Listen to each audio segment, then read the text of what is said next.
Let me bore in on one more example about readiness problems, which is Army brigade combat teams.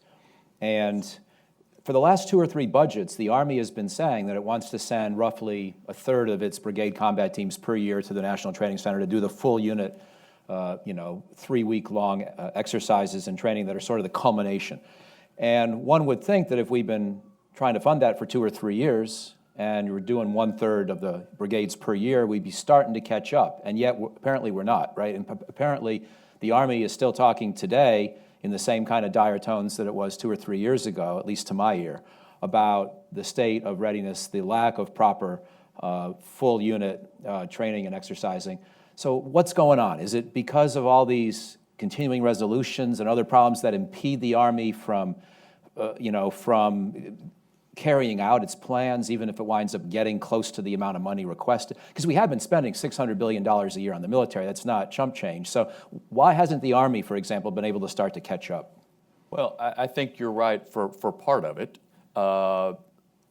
We have not been spending money efficiently, and certainly for units to rotate through the National Training Center, you got to plan for that, right?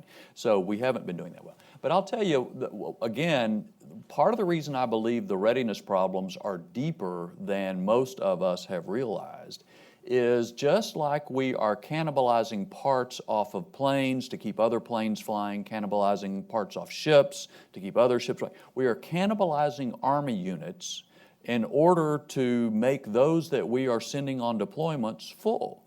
And so you talk to the commanders about this, and part of their challenge is they never have their full units. You have these people coming and going all the time, and so if they have a chance to go to the National Training Center, they come back, a bunch of their people are taken away and plugged into other units, and so they've lost a lot of that benefit. General Milley says the key, what he's looking for to increase the number of people in the Army is not to increase force structure, it's to plug the holes so that you can keep units together.